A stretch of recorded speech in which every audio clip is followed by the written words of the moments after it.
Welcome back, MTG Joe here. Today we are going to do the weekly metagame breakdown for the historic best of one format. Our first look at the historic format since Dragonstorm Tarkir has come. Apologies for delaying some of the content. Real life day job has been crazy, and after 12 hours a day, don't really feel like recording, but we are back. We'll try to do some metagame challenge for standard over the weekend as well. But we're focusing on historic here, and we're going to get some data from Untapped GG. It's been about a week since the set came out. We are going to look at kind of the top decks on the ladder. Some are existing decks, some are new decks, but all the deck lists will be timestamped and pasted in the video description, along with the link for Untapped if you want to use Untapped yourself. But let's jump into it. So popularity of the deck, what the kind of distribution is. Diamond and Mythic rank. Somehow people are still playing mono green elves. Don't really run into it that much myself, but 9% of the popularity. I don't think elves is a good deck. We can see number 7 in win rate today. It's 49%. The deck that's very expensive from a wildcard perspective for cards that only work in one deck. So I generally don't suggest that deck to folks. 5-color Omni Woodland. So this is a combo deck, very strong, 9%. You have Boros Energy at 7%. 4-color Sam Food Combo at 5%. Auras, 5%. One of my preferred decks for the best of one format. Glorious Control, a deck that doesn't pop up too much, and then Life Gain. So you're getting kind of the new player starter experience. Life Gain decks, Selesnya Squirrel Twin, those decks don't see too much play in the top brackets. So we have Diamond Mythic rank, 15,000 games played. Highest win rate deck is Boros Energy, 76%. So this deck here, a couple interesting inclusions. We see Grease Wrench Goblin. So a card that hasn't seen too much play in the format, if at all. 1 mana, 2/1, so okay stats. It's exhaust, so you can discard up to 2 cards, draw, and then you can put a counter on this creature. Just a way to kind of churn through your deck. Don't necessarily agree with this being included. It doesn't do too much for the overall synergy of the deck. You don't really care about, like, it provides you some looting, but not the best overall. You have Inti in here, so there's kind of that combo. But usually you can get away with just playing better cards in the place of this. Voice of Victory is a card that I've seen in some lists, just another way to kind of protect your Johnny that turn. So you can get both the token out, it works with bombardment, it's a nice hit against instant speed interaction, also plays pretty nice. Otherwise, your bombardment, a Johnny deck. The one thing I'm going to change when I paste this, don't play Aether Hub in a Luris version. Aether Hub generally you'll see play in the Jangantha version because you're going up to 3 mana in that spot, usually Flage. So you want to make sure your Amped Raptor can hit basically 3 drops in that case. In this case, it won't actually do anything, and if more often than not, it's just going to screw up the color mana because you're using energy that you wouldn't normally use. So something to kind of keep in mind there. 4-color Reanimator Persist Combo can technically win on turn 2 if you are lucky. So how this deck works, you are going to have a bunch of effects that put cards into your graveyard. Faithless Looting, Founding in the Third Path, Otherworldly Gaze, just kind of draw discard style effects. What you're trying to do is put into play Conspiracy Unraveler in your graveyard, or Scholar of the Lost Troves. You can persist them back. Scholar would get back things like Emergent Ultimatum or Mythic's Mastery, to get free cast stuff like Breach, and you could start chaining cards together. With Emergent Ultimatum, you get your Omniscience, like another Scholar or Breach, and kind of just keep going. You eventually can take an extra turn with Alrund's Epiphany, and then you could either draw out your whole deck, win with Jace, or just take an extra turn and attack your opponent that way there. With Breach, you steal your opponent's cards too.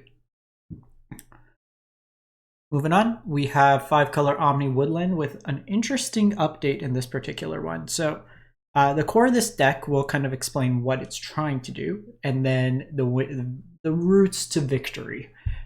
Again, similar deck, you're putting cards in your graveyard. Bitter Reunion, Faithless Looting, Cathartic Pyre, Malevolent Rumble. Ideally, what you're trying to do is establish Delirium for your shifting Woodlands. Woodlands becomes a copy of target permanent in your graveyard. Ideally, what that would be is Omniscience. So you basically, for 4 mana, get an Omniscience into play. With Omniscience into play, you have a couple, you can kind of go crazy. You have your big Eldrazi that you can just hard cast for value, Elish Norn, Atraxa. You have Karn for Karn Wishboard. You can get things like Aetherflux Reservoir, One Ring, Liquid Metal Coating, Tormod's Crypt. You also have the ability with Invasion of Arcavios to basically go and do the Approach the Second Sun line. So a bunch of kind of combos in your sideboard that you can take advantage of. There's also with Godpharaoh's Gift, if you have Ulamog the Defiler in the graveyard, your Shifting Woodlands can become a copy of Godpharaoh's. And then with that, Ulamog comes into play as a token. It sees itself in exile, it gets haste, and you annihilate your opponent. So a couple different lines in terms of the combo there. The Mono Green Devotion. So this is at 69%. So this deck here is looking to leverage Nykthos Shrine to Nyx to generate a whole bunch of mana. You're trying to do things like Utopia Sprawl, any of your dorks on one, into Kiora to tap and tap, generating a huge amount of mana, and then with Karn, you could basically just pull out a win out of your sideboard. You have a big enough board, Chroma's Memorial just gives your team haste for the turn, Grafdigger's Cage, you have like hate pieces, Silent Gravestone for any sort of graveyard hate combos, Needle for activated abilities, Contagion Engine is really good against energy style decks. You have Portal to Phyrexia for like auras, any kind of go tall decks, and then Platinum Angel can lock the game out from some of your opponents. I guess this kind of deals with your graveyard hate, but it's a reasonable sideboard inclusion. Cavalier generates you a bunch of, helps you dig for lands. Storm's a big payoff to kind of chain together your threats. We have Dimir Affinity, 60, just a shade under 69. So this deck here, looking to leverage all these kind of cheap artifacts. You should probably be playing full set of Emery and Tameo. They're very strong, but play out cheap artifacts. You get cost reduction for things like Thoughtcast that draws you cards, Thought Monitor. There's also Demonic Junker, which can be removal in the deck. You have Kappa Cannoneer on the top end that lets you improvise. So Affinity and Improvise are two different. Affinity just reduces the cost, so you don't have to pay. A Kappa Cannoneer requires you to tap. So you do have these things that can just tap for cheap. Things like Blood Fountain give you multiple artifacts. You also have Refurbished Familiar that can be a discard effect.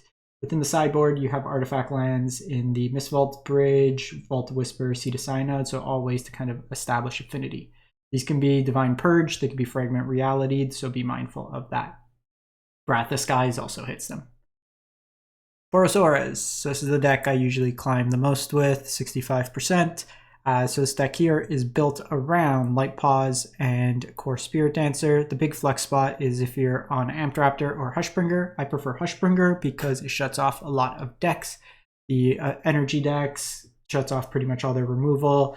Yeah, against mono green, it can do work. Against even the Persist combo, they can't like persist through. With like the Scholar as an example. It's also just a lifelink evasive body that if you just need to strap it up can help you race against aggressive decks. You have the tutor effects with Light Paws that gives you a toolbox. This version here is on Optimistic Scavenger. I prefer Esper Sentinel. Esper Sentinel just draws you cards and is kind of an annoyance to your opponent. This is a bad kind of top deck.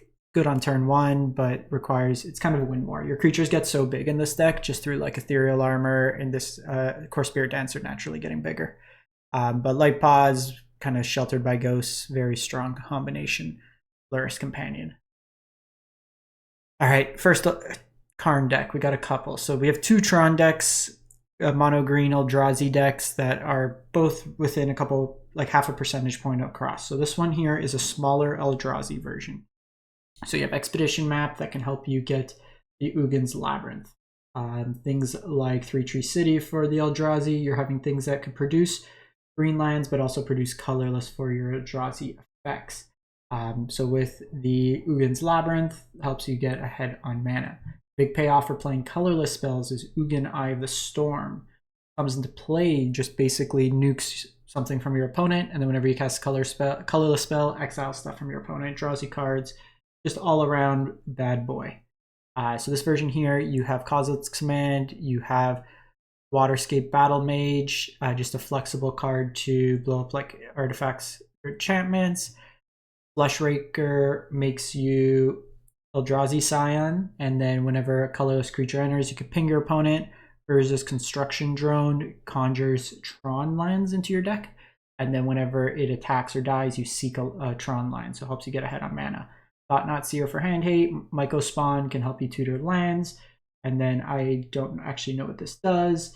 6 mana, if it's trigger a colorless ability, triggers additional time. Whenever you cast a colorless spell, you copy it. You may choose new targets. Probably a little bit win more, to be honest, but probably just play like more Null Drifters, Devour, stuff like that. Do you have blue mana? I guess you're only casting this blue side off something like Cavern of Souls in the deck itself. You have a Tron sideboard, just similar effects like we've seen: Cityscape, One Ring, Torpor Orb for ETBs, Combo Hate, Graveyard Hate, Blow Up Lands, Activated Ability. So the second version is a little bit more control. I think I like this version a little bit better. Just stronger. I'd probably play 4 Sowing Myco Spawn. Just helps you find like lands. Drowner of Truth both fits in the Labyrinth and is also a land drop. This version here, we still have like the big Ugin. This is actually not playing the new Ugin, which is interesting, but just kind of a Tron shell that we see. This is very easy, could accommodate the new Ugin as well, but give you some ideas what people are playing. Just a little bit more ramp early on. You have your Karn board, One Ring in here, Forsaken Monument. Probably trim Forsaken Monuments. They're bad to draw in extras, and you have Karn, which acts as a Forsaken Monument in this case. So I'd probably play fewer of that, maybe trim to like 1 or 2, trim to like 3 of these, and then you can play 4 of the new Ugins somewhere in there. But very similar effects with the Karn board. Urza's Cave can search for lands, then just like utility lands, Life Gain, Blast Zone. Cave can remove a target attacking creature against auras. Is pretty good if they're all in on 1 type. 4-color Sam food combo. We've gone through this so many times, but I'll give you a rundown if you've never seen it. Basically, combination of Samwise Gamgee, Cauldron Familiar, and something that sacrifices Goblin Bombardment, Cartel Aristocrat, or Bartholomew. Basically creates an infinite loop. You sack the cat. So Sam makes a food token when a creature enters, which then you could sack the cat. It comes back with the food token and then drains your opponent, creates another food token, sack the cat, creates the loop. Use Birthing Ritual here to help you dig for the combo. Otherwise, you're just like an energy deck that's using Goblin Bombardment, Ajani, Amped Raptor as a backup plan. Your Trap Finder and Lucky Witness helps you kind of dig. The deck is very wildcard intensive, especially with the lands if you don't have them. I crafted it. I personally don't enjoy this deck. I know it works for a lot of people. Just I was losing more to my mana than anything else because you are trying to stretch 4 colors, and it was a bit frustrating, I found, with that. But if you enjoy these kind of like, you could have a fair game, just beat down, and you have a backup combo in there as well. We then have Yawgmoth or Abzan kind of combo here. So this is another version of the Sam food combo, 62%. So Sam, Birthing Ritual, Cauldron, stuff like that. But you have a toolbox version. So you have Port of Calling in here. Bright Glass Gear Hall can help you find pieces. You have Yawgmoth, that works pretty nice. Ranger Captain of Eos also helps you. So you're able to kind of find key pieces as they go along up the chain. Haywire Might, Artifact Enchantment Hate, Gilded Goose helps you ramp. Sylvan Safekeeper for protection. Young Wolf also works with like a Yawgmoth combo. 2 copies target each other and reset the tokens, the minus counters with Undying. Marionette Apprentice could drain them out. Life Gain with Prosperous Innkeeper, and then like Skyclave as that. So this one here is, they're calling it Abzan Control. It's really Golgari, Sorin, Belcher. So Sorin Belcher is a very popular strategy in Timeless. We don't have Dark Ritual, Necropotent, stuff like that in this format, but basically what you're trying to do is not play lands by playing MDFCs, and you have a couple ways to win. So you're playing Mana Dorks in this version here that help you to cast Belcher, and then just you basically deal damage to your opponent based on the number of cards in your library. You also have Sorin, Saint Elenda combo, as well as Vein Ripper, so a backdoor package. So you can either deal, they have to deal with the Belcher, they have to deal with the Sorin, so it attacks at a couple different angles in that. Your mana base is very painful. You're shocking yourself a lot, but it has a lot of I win combos. Like if you just naturally Sorin, you could technically turn to Sorin with all your dorks, with the untapped lands, play Elenda, that could beat a lot of decks just to play. The last deck I wanted to show, this was Platinum to Mythic, but it's a cool deck. It is the Esper, Diviner, Esper, Emperor of Bones kind of deck. So this deck here, you're using Overlord of the Baelmerk to mill yourself, and you have a couple combos. So Emperor of Bones can animate Ulamog. If you're doing this the same turn that you're going to attack, you have to go into full control mode. You adapt it at your combat step, and then it gets haste, and then you basically... So the trigger goes on the stack, you exile the Ulamog, and then you can adapt right away. It attacks that turn, annihilates your opponent's board. You could set up kind of finding the pieces as well with things like Psychic Frog, Diviner Fate. Psychic Frog works nice because you basically replace the card you discard. Felia as a blink package with things like Overlord, the Witch Enchanter, Juggernaut Peddler, Nowhere to Run. Dawnmaker does a similar effect with the blinks. Then you have, sometimes these decks will play like Persist for like your trolls and stuff. Fatal Push, Grimbauble, Thoughtseize, just as disruption elements with the deck itself. That's it for the week. Let me know what you've been playing, what you've been liking. If anybody has a Izzet Corsi Seal, like Treasure Cruise style deck, that's something I wanted to try, just haven't had a chance. Been playing it in other formats and having fun with it, so I think it could be viable in the format. Just like the Wizards deck, but more Spellslinger, Treasure Cruise to refill your hand, kind of go nuts type thing. In any case, thanks for watching. Hope you have a great one. Stay safe.